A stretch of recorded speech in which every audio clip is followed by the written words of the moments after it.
All right.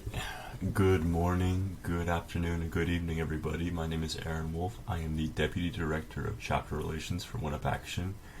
And welcome to week 5 of our 6-week How to Be an Activist 101 training series. Today we will be focusing on crisis response with the social media focus.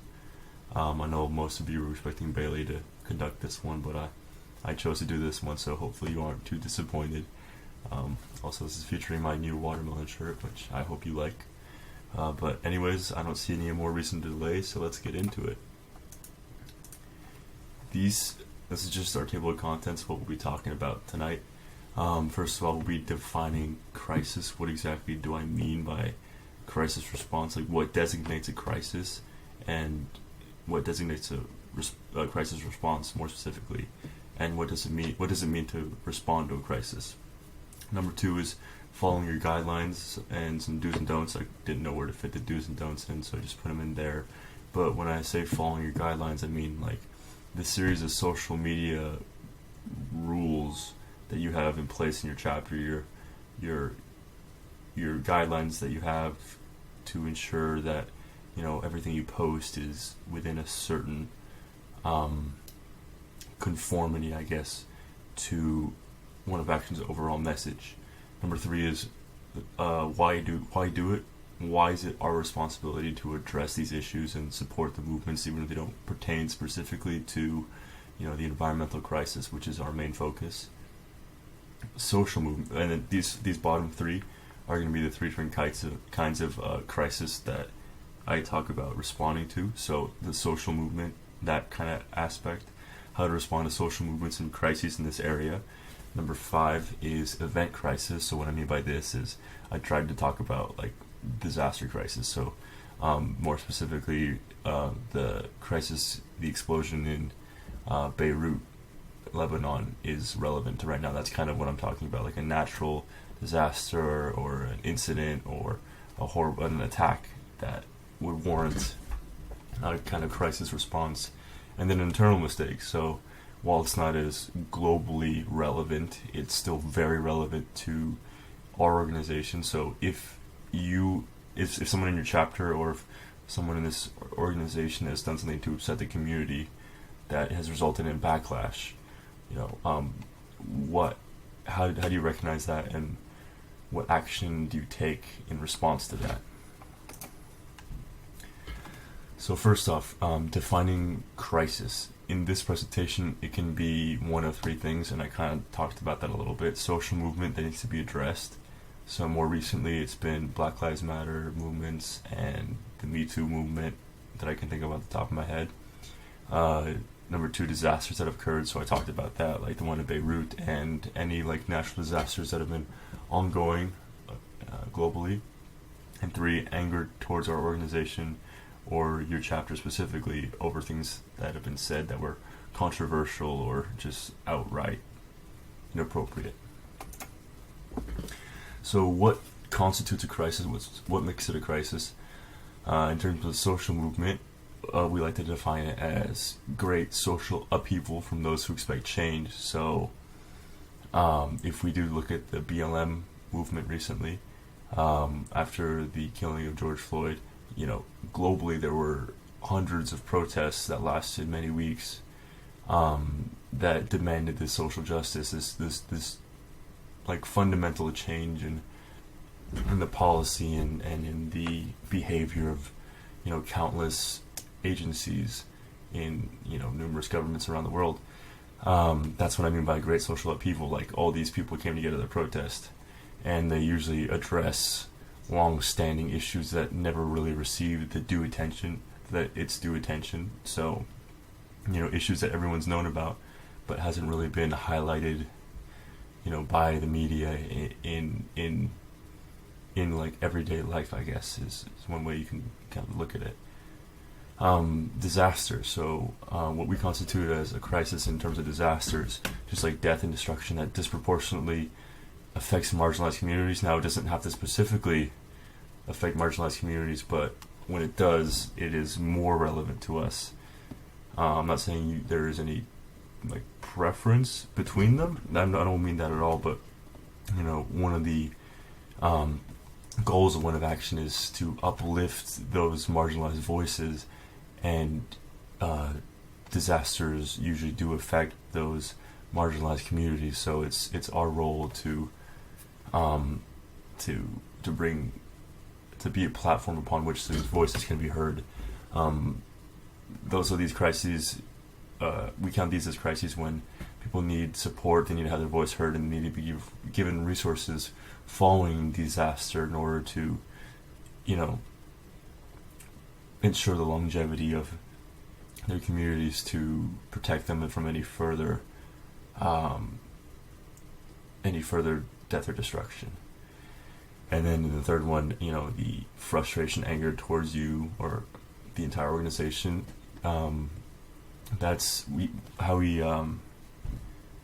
determine what exactly constitutes a crisis in this area is if, without proper response and control of this situation, our reputation takes a serious hit, then we constitute that as a crisis. So if by ignoring what has been said or what has been brought to light, it portrays our organization in a negative light, then that is a crisis that we have to get on top of fast.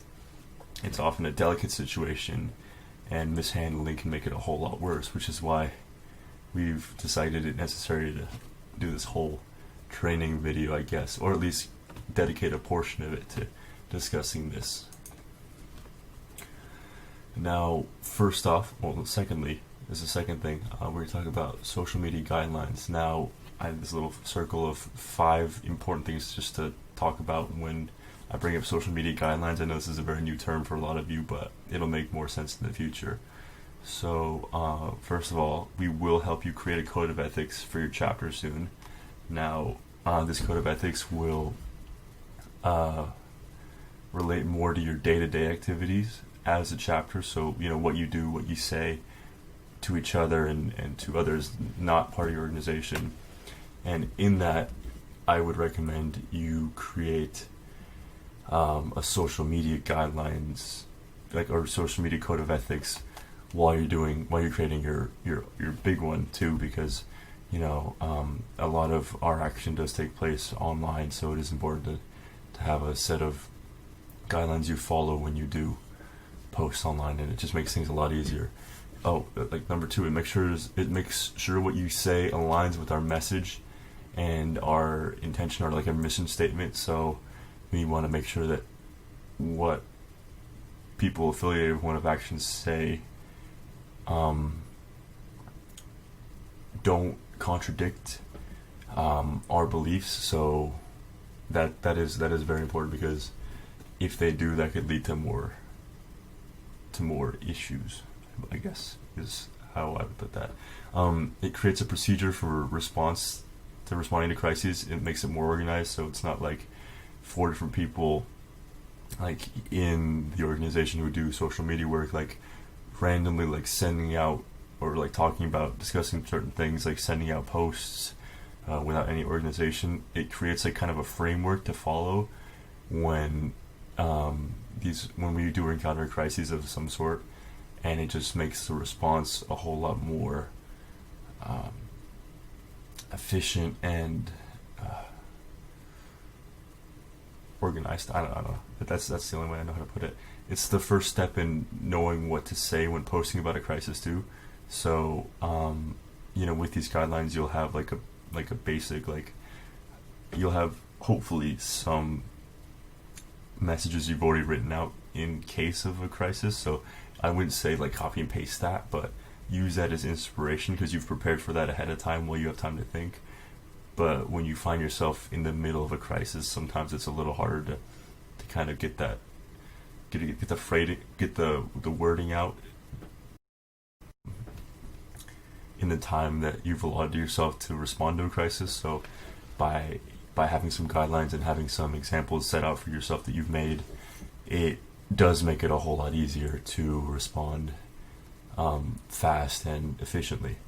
And I really didn't have a 5th point to this, but I wanted to have all 5 there because it looked nice and it came with the 5 points.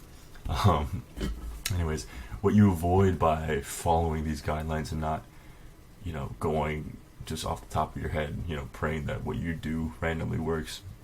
You avoid saying something that is against the beliefs of OneUpAction. Excuse me, I kind of already went over that.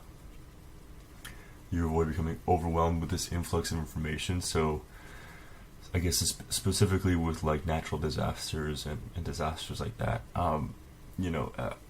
news breaks fast, usually breaks before, even half the facts are out in the interwebs and in the internet, and so there's a lot of information flying around. You don't know what's true, you don't know what's not. So if you follow these certain set of guidelines, you know specifically what to look for, because you know what the statement is you want to release and what information you need to know in order to release that. You're not just randomly grasping at whatever information there is that you find online. You avoid responding too late because you don't know what to say. So this is something that gets a lot of people. They spend a lot of time in the moment, kind of slaving over the framework, or like the framing of their statement that they make. So by kind of like framing it a little bit before you even encounter a crisis, you do save yourself a lot of time, and you're able to get to the front of the line in terms of releasing a statement, responding to a crisis, or something like that. You also avoid not having the right tools to make effective posts on certain platforms. So by scouting it out earlier and beforehand, and knowing what each platform has to offer, what Facebook, Instagram, and Twitter have to offer individually that are distinct from other platforms in terms of getting information out fast and efficiently. I say that a lot, but it's important. Just like knowing what tools are on what platforms, so you're able to judge which platform is appropriate for your message based on what it is you want to say and how you want to say it. And then here are the do's and don'ts that I wanted to kind of highlight that I didn't know where to put. So do fact check everything you say. So if you do release a statement that is factually incorrect, that could prove to be an issue based on what people do with that information. We do want to be there to spread factual information. So even if we aren't the first to say something about it, we do want to be the most accurate, or at least 100% accurate. So that is probably the number one priority. So consider your audience before post.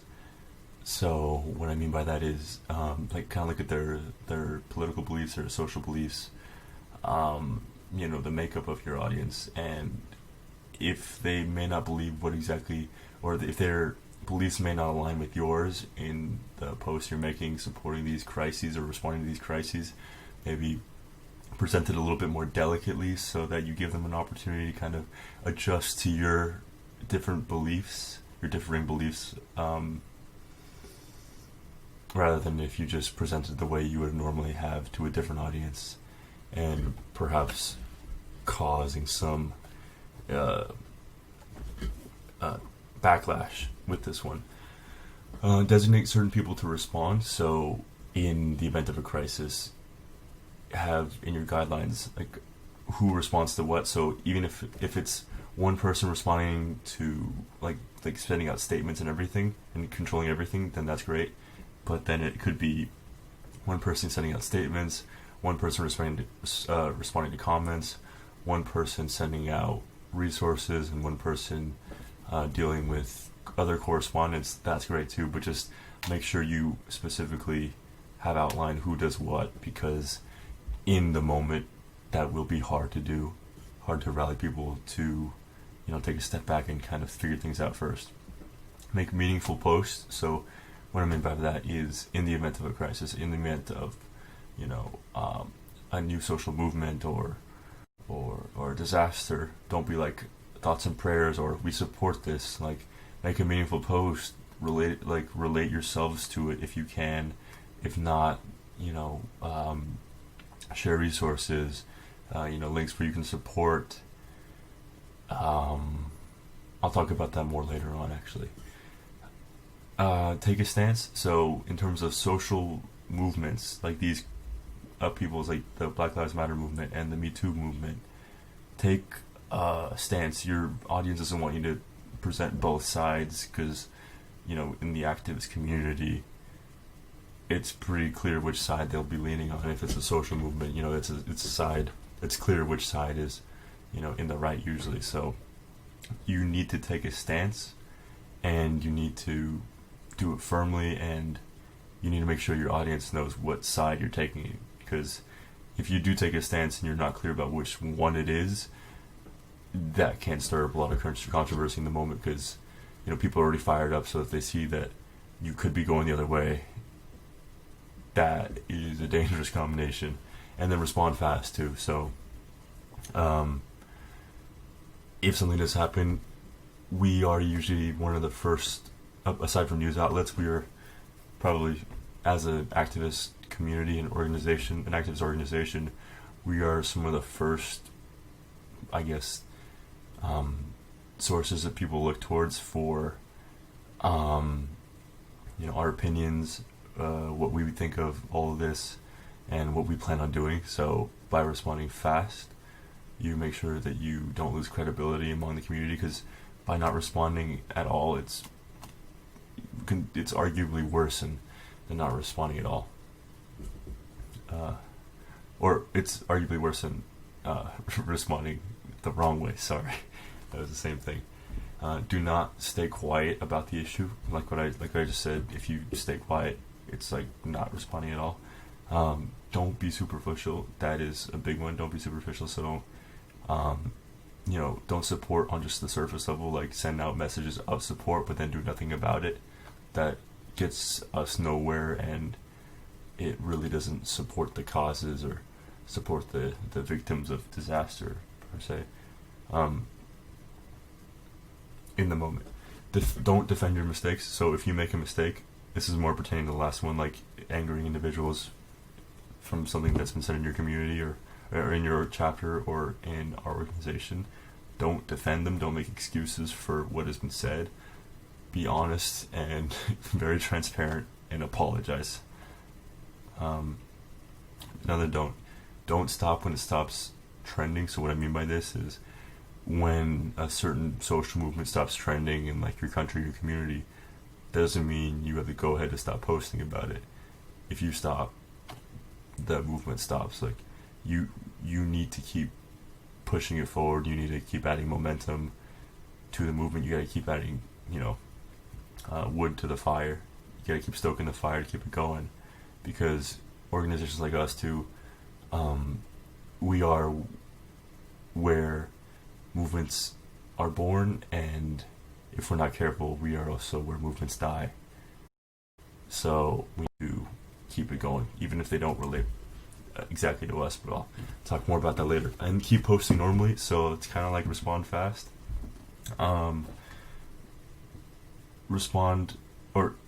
Don't keep posting normally.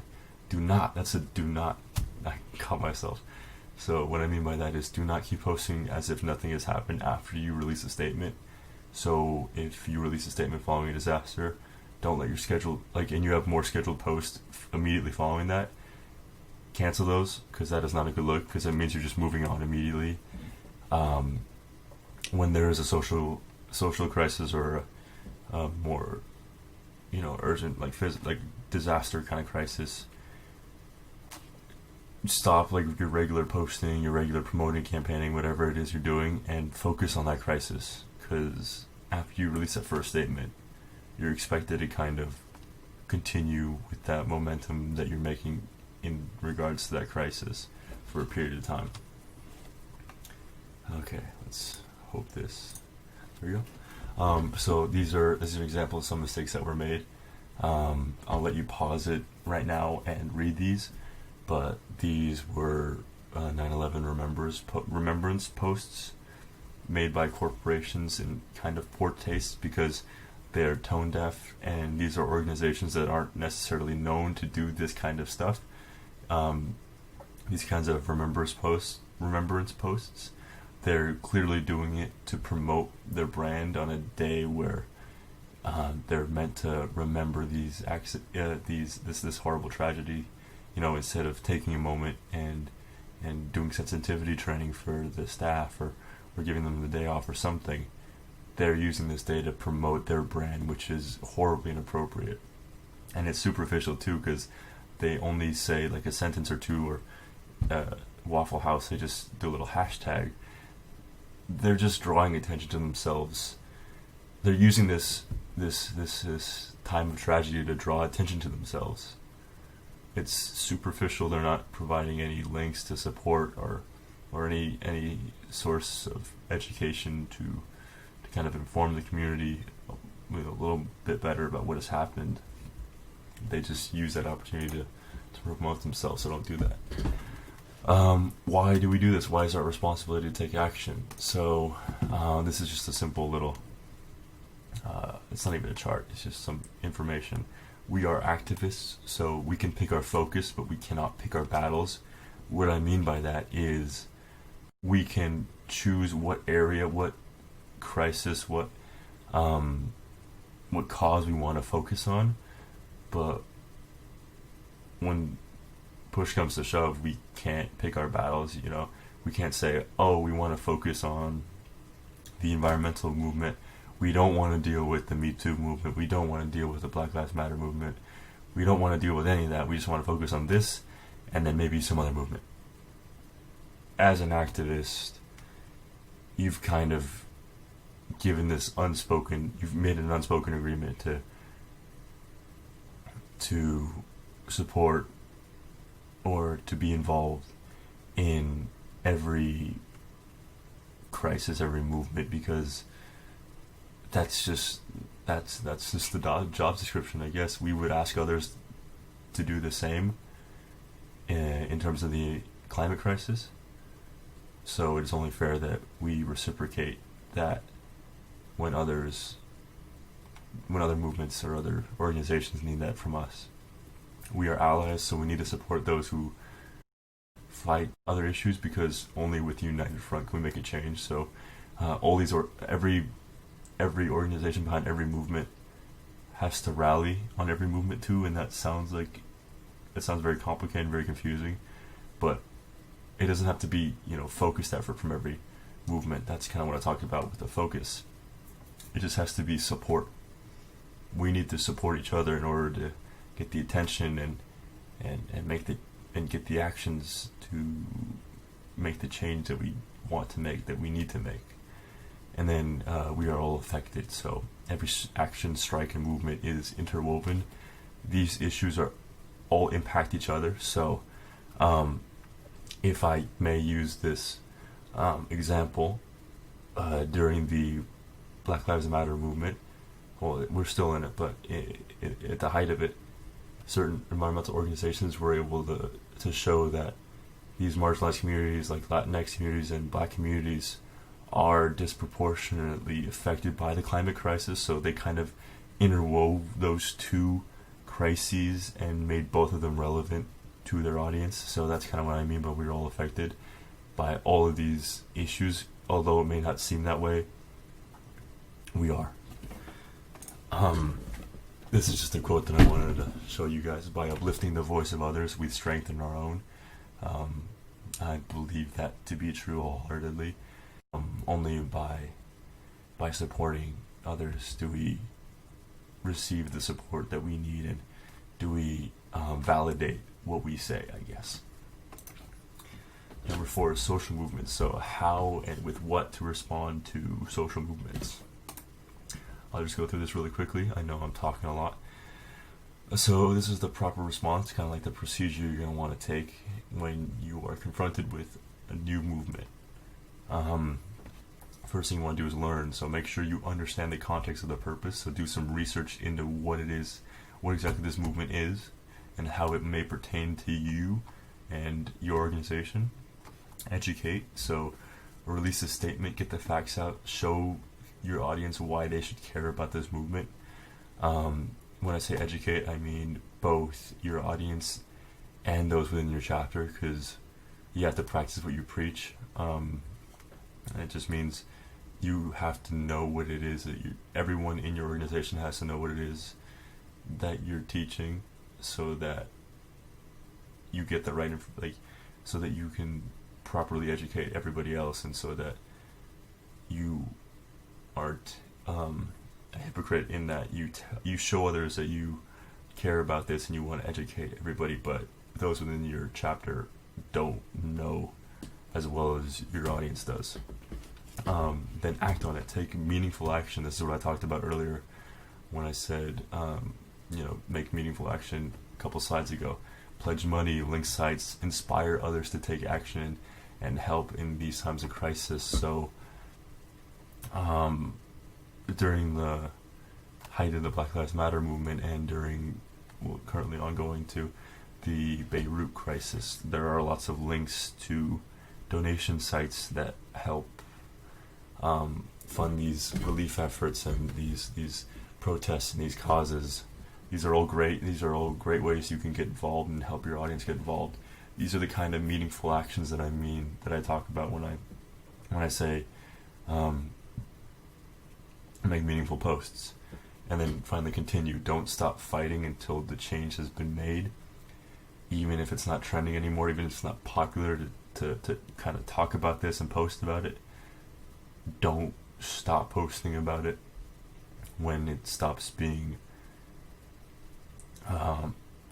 the thing to post about, because then you're just allowing the movement to die. Like, then you're just going with the flow, and that is not what we're about. OneUpAction, we're here to inspire change by, going against the grain, I guess, in some form, some ways. So I made that note. OneUpAction is here to be a platform for marginalized voices.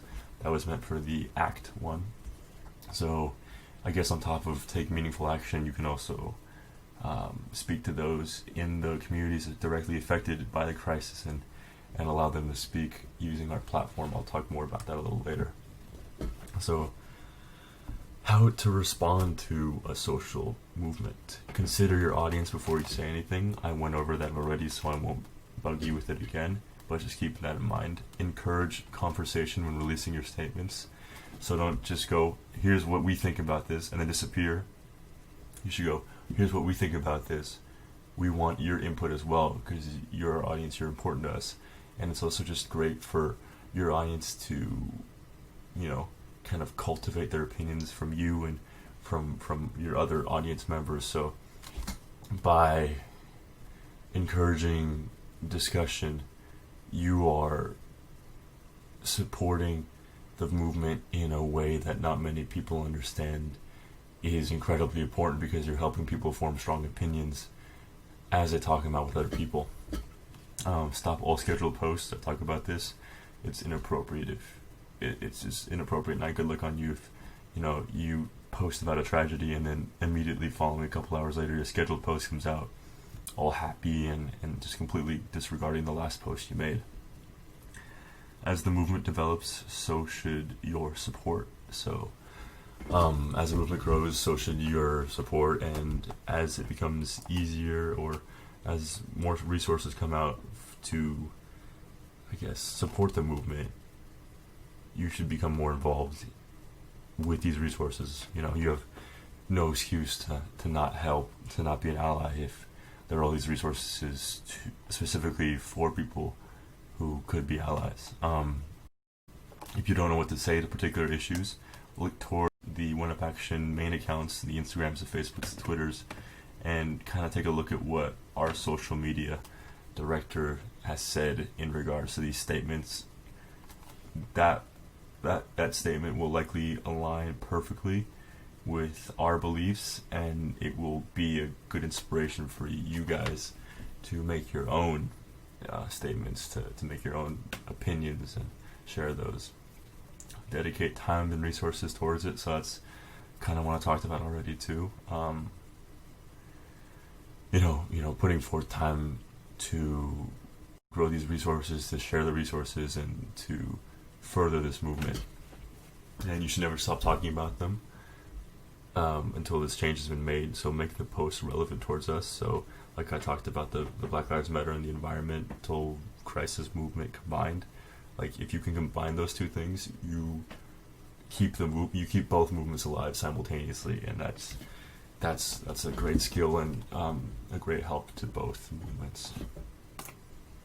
Now, disaster. This is fifth point. Moving fast. Thank you guys for sticking with me. How disaster response is different from movement response. So I'm just going to kind of talk about the difference. Being mindful that it is very recent, the disaster when you respond to it probably, and you have to be emotionally delicate because these are people's lives that are involved in these disasters, and their whole lives can be taken away from them in a split second. So you have to be delicate how you frame your support and what exactly you say. You have to understand that facts develop and change as time goes on, so you should adapt to that too. So if you release a statement that includes facts in it and that news, you find out there has been an update and those facts are no longer true or up to date, then I do recommend that you release updated information just to keep your followers up to date, just to make sure they know what is right and what is old news. Solidarity is not enough.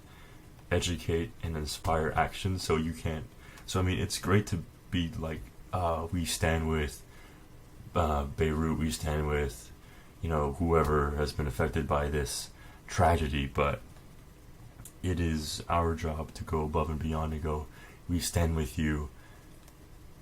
This is how we will take action to help you. This is how you, our audience, can take action to help them.